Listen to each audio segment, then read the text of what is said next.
and welcome back. So in our previous episode, we were talking about the emission spectrum, the absorption spectrum, the continuous spectrum. Now we want to know, well, what's the point? So now that you are an astronomer and you have the spectrum of a star, what information about the star does it tell you? So here are some properties of a star, and then what do you look for in the spectrum?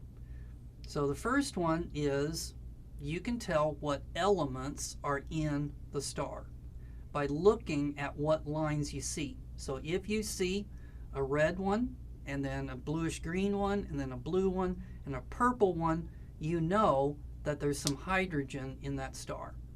If on the other hand you see a different set of lines, well then that means there's a different element inside that star.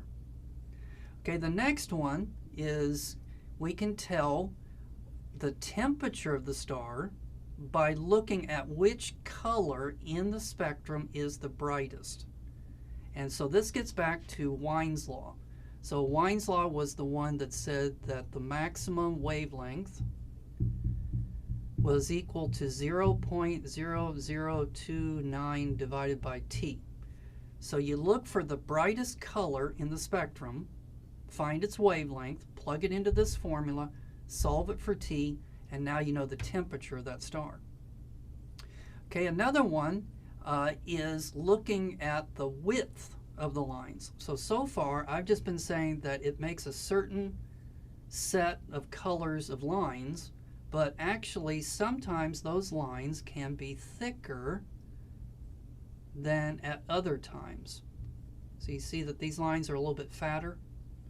Okay, so what kind of information can we glean from that? Well, we can measure the temperature of the star using the Doppler effect and by measuring the widths of those lines.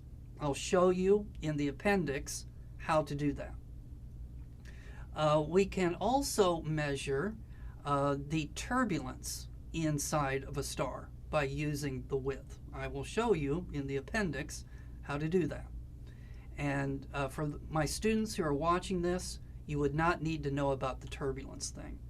Now the rotation, we can actually measure how fast a star is rotating based on the width of these lines, which I will show you in the appendix. And then we can also measure the magnetic field of a star by doing this. And then you should also remember we talked about the Doppler effect and how light is either red shifted or blue shifted.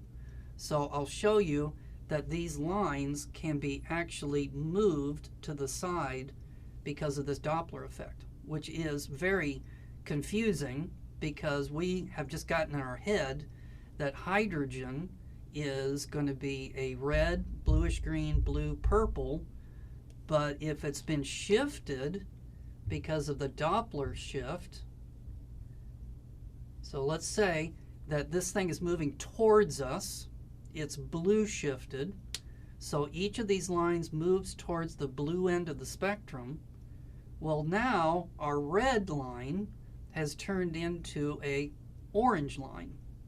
And then this one has turned into a different color, and this one's turned into a different color. So how do we do it?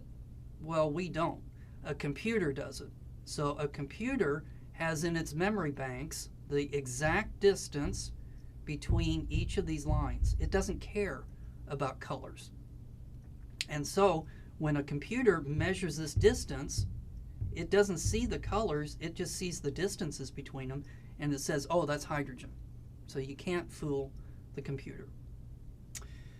Okay, so if let's now look at Appendix 1.